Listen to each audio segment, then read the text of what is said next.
Fletcher?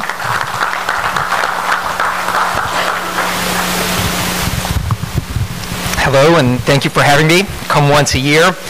This is a more special year, I guess, because we're here in the cannery, which the Hughes family owns. And I love the Hughes family because in college, my twin brother and I, Travers, lived with Brian and Johnny. And I really do wish I could tell you a lot of the stories from our years together, but some of them probably are not appropriate for family conversation. I will tell you one quick story, though, and I hope everybody finds it as funny as I do. Brian is, of course, in the Tulane University Hall of Fame. Excellent baseball player there, still holds a lot of records, went on and played in the Baltimore Orioles farm system. And in 1996 was the first year that Tulane University broke through. That was Jones's second year there. They went to the regional. They started a nice run, played a lot of the freshman players. And my brother and I will take full credit for saving that season because before they went and played in the conference tournament in Hattiesburg, Southern Miss was hosting it. Rick Jones had a kind of a group team activity, if you will, and he took everybody tubing. So the whole team went tubing at Tulane University, kind of, I guess, to unwind and have a bonding ritual before they went to the conference tournament.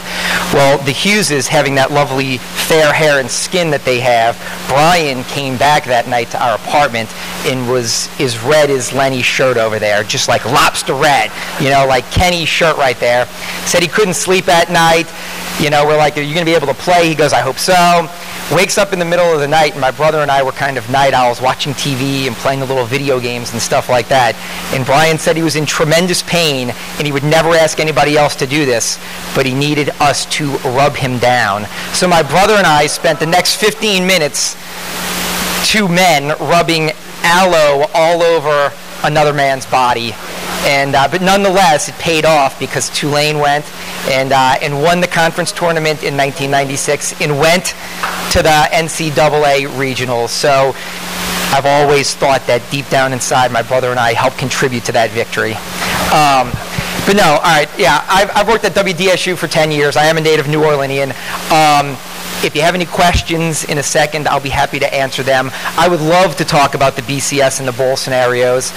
Congratulations to Holy Cross for going back to the Catholic League. I was the last class of all boys at De La Salle High School, and I just went to my 20-year reunion, which blows me away because I don't picture myself as being 38 years old. But nonetheless, I have strong opinions about De La Salle because I really wish De La Salle would do things differently or have a chance to get back to the level of Holy Cross, Jesuit, Brother Martin, St. Aug, and play with them again, but I don't think it'll ever happen. The gentleman from Tulane, I really am a huge Tulane fan from living with Brian and have a lot of friends that went to Tulane University, and I really do believe they're on the right path. I was a big Frank Wilson fan last year, but I always joke and say Curtis and Frank to me are the same guy. So I really believe they're going to get the right players. I know last year when Curtis came in, he stole a couple of kids from the SEC and got some big recruits. And I really believe that Tulane is going to get the kids that they need. And when they open that stadium, they will be a team that is competing for bowl games every year. And Conference USA, I know, has 5 bowl tie-ins. So I think when 2014 rolls around, they will be in good shape. And I do think they hired the right guy. As far as the Saints go, because we haven't touched on the Saints, I think the Saints are doing great right now, and I hate to say this because I feel terrible as a native New Orleanian who is still a fan. I just don't think the Saints are going to make the playoffs. I think that they're going to stumble along the way at least once and finish 10-6, but when you look at the NFC, how good it is, I think 10-6 isn't going to be good enough to get you in. 2 years ago, the Packers got in at 10-6 and won the Super Bowl. The Bucs and the Giants were both 10-6 and got left out. You know, I think the Saints are going to get to 10-6, and that's going to be an unbelievable accomplishment given the fact that they started 0-4, but I just don't think it's going to be good enough to get them in. And as far as the Hornets go, every year I think I come here, and I'm like the only Hornets fan in the audience. Well, you're right, I see probably at every game. And so, but nonetheless, I do like Monty Williams. I do like Dell Demps. I do like the fact that Tom Benson bought the team, so we'll at least have the NBA in New Orleans for the next 20 years, and we don't have to talk about where they're leaving and are they going to Seattle and are they going to San Jose. But I do think it's going to be a long rebuilding process for the Hornets. I think they're going to have a lot of bumps in the road along the way because unlike the NFL, the NBA is less fair, if you will, and it's hard for small market teams to become good, but I do think that they will become good eventually. So I'm not one to kind of, ramble on. So if anybody has any questions, please throw them out there. Can I answer your BCS question? Okay, good. Here's what I think happens. I think if Notre Dame loses to USC, it'll be the biggest choke in the program history. To play a USC team potentially without their starting quarterback that is really struggling right now, and you're on the verge of playing it in a first national championship game since the BCS came around. I know it's in Los Angeles, but nonetheless, if Notre Dame loses, and I don't think Notre Dame's great.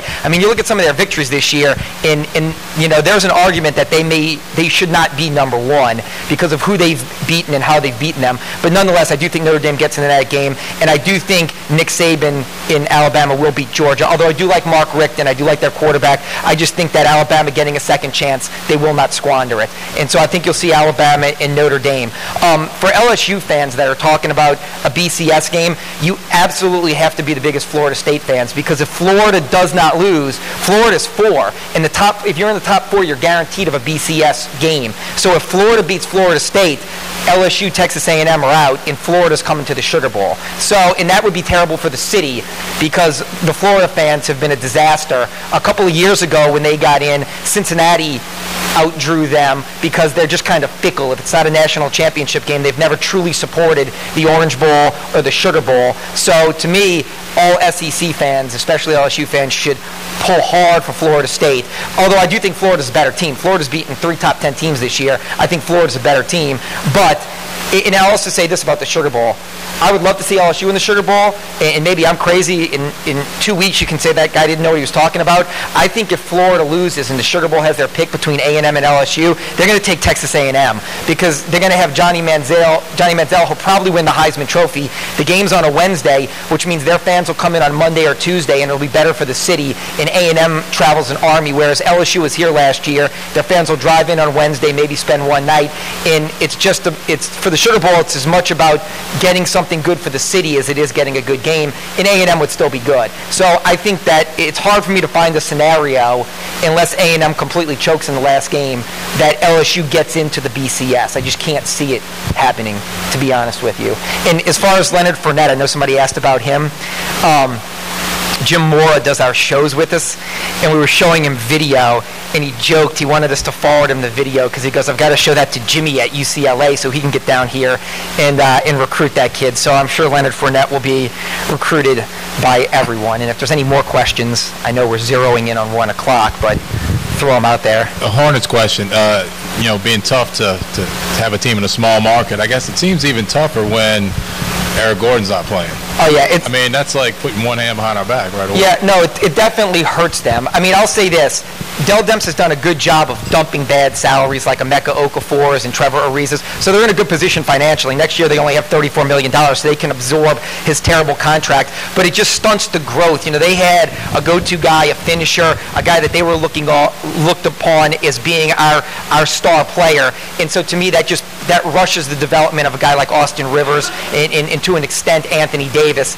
And so yeah, it definitely hurts. To me, they definitely made a mistake by signing Eric Gordon, and that is the one bad move that they have made since Tom Benson bought this team, and it could haunt them for years to come. But we'll see. Right now they're being patient, saying he's coming back, but I think it was a disastrous decision on their part. No one knows. Just so you know, Eric Gordon's in Los Angeles. He has a sore knee, and he's doing rehab. I just have a bad feeling that he's going to end up like Brandon Roy. Brandon Roy was a star player at the University of Washington, went to Portland, was a better player than Gordon because he had more skins on the wall. He was an all-star who went to the playoffs, but had chronic knee issues. It wouldn't surprise me if Gordon comes back in December, plays a few games, and then has another arthroscopic procedure, or even tries to go the route of microfracture surgery to fix it for good. But I'm not sure he'll ever be what they envisioned him being, is a guy who plays 70 games a year as an all-star caliber player and carries the team. I think they wasted their money on a bad, a nice guy, but a guy who is soft as cotton, I guess. They can't trade him for a year, and then in the NBA, just so you all know, unlike the NFL, where guys' deals aren't guaranteed, you hear, how much guaranteed money they got. The NBA is all guaranteed. So I just can't see, not unless they take something horrible back in return. So it'll be hard to move him. First of all, thank you. You're welcome. Brian Hughes. Second of all, 16 years ago, rubbed down with aloe. If Johnny Football's average this week and Te'o gets 12 tackles and a pick, who wins a Heisman? Te'o. So, here's the thing. This will be the closest Heisman vote probably in recent memory. I think Klein's performance last week kind of tainted him in the eyes of the Heisman voters. So I think Johnny Manziel right now is the favorite. But he's right. If he struggles and if Te'o goes back, he's from Hawaii, but if he goes back to the West Coast, he almost went to USC. If he has a monster game against the Trojans' backup quarterback if Barkley doesn't play, then I could definitely see Te'o being the first player since Charles Woodson to win the Heisman Trophy. And for the record, I was having a conversation with Saints linebacker Scott Shanley about this. I still think it's a horrible injustice that Peyton Manning lost the Heisman Trophy award to Charles Woodson. No offense to Charles Woodson because he's had a great career, but I just don't think he deserved the Heisman Trophy in '97. But I do think if Te'o has a big game, he could become only the second defensive player to ever win the award. But right now, I think Johnny Manziel has it locked up.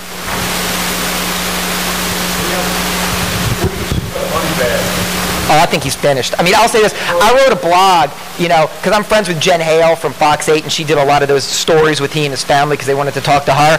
And I remember the day that he said with John Lucas that he's going to sit out. I wrote a blog that people emailed me on and saying that was horrible, you wrote something like that, but it was the right thing. I thought whoever's advising him, John Lucas is a disaster, and he's gotten the worst advice, and his family's gotten the worst advice, and they have done things that have hurt that kid. To me, if you really like John Lucas, Les Miles said he's finished at our program, and he had 3 strikes and he's out. He may have had more than 3 strikes that we know about, and he's out. His family should have said the consequences are you're never playing at LSU again. Stop trying to manipulate the system. Stop trying to say they're going to do things now if we do things the right way. That's over. The repercussions are you're never playing at LSU again. No one told him to go back. No one said he was going to be back on the team. If John Lucas meant that much to him, he should have transferred to the University of Houston, who would have welcomed him with open arms. He could have redshirted this year. He could have worked out with the team. He could have been away from all the bad elements. He could have been close to John Lucas, who was his mentor. I said that's what they should have done instantaneously, and not transfer down to a Sam Houston State or to a McNeese State or to a Nicholls State. Go to another Division I program, but a lesser tier one. Not lesser tier, I shouldn't say that, but not in a power conference, because I don't know if LSU would have ever let him go to another SEC school or to a Nebraska, but go to a Houston and especially be close to Lucas, because they talked about how much John Lucas meant to him, and get away from all the bad elements, still be around college football, which means something to him, and be around a new coach who's taking over a program that's had some success recently. Instead, they didn't. People told me I was stupid for writing that, and I was picking on the kid.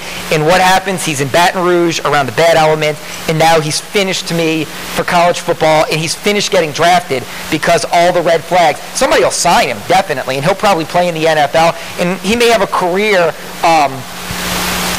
like a guy like Blue. To me, Randall Gay is a guy that I look at. Well, I look at a guy like Randall Gay, even if he's not a returner, because Tracy Porter was a returner who never became a return man in the NFL. I think he'll be a guy like Randall Gay. Randall Gay was a guy with New England who was a corner safety, who was a special teams guy, who stuck around for a long time in the NFL. So I think the Honey Badger will be like him, but he cost himself millions of dollars in the draft, and he'll always have those red flags. And it was just such bad advice. Look, I think his parents are nice people, hardworking people, but if it was John Lucas or whoever it was, the fact that he went back to LSU to sit out, to hope for the best, was just insanity to me from the second they said it. And I hate to say I told you so, but okay. Talking about LSU, what prompted Coach Miles' rant on Saturday night? Oh, one of the reporters asked a question, and he phrased it so terribly. It was, about Russell Shepard. He asked him if Russell Shepard, being the number 1 spread option quarterback coming out of high school, the number 1 athlete prospect in the country. When LSU landed him, it was a huge coup. And he asked the reporter asked the question just like this. He said, has Russell Shepard's career at LSU been a flop? And so that, I think, ignited the coach, because there's definitely a more tasteful way to ask that, than just to bluntly throw out there, has his career been a flop? And that's what sent him off on his rant. So, and thanks for having me. Oh, and hey, it's still sweeps. So tonight, if you get home and you want to watch Channel 6, I swear to God, the remote will not zap you if you turn Channel 4 off or Channel 8 off and you put on Channel 6. Is that okay? So tonight, still sweeps through Wednesday, WDSU.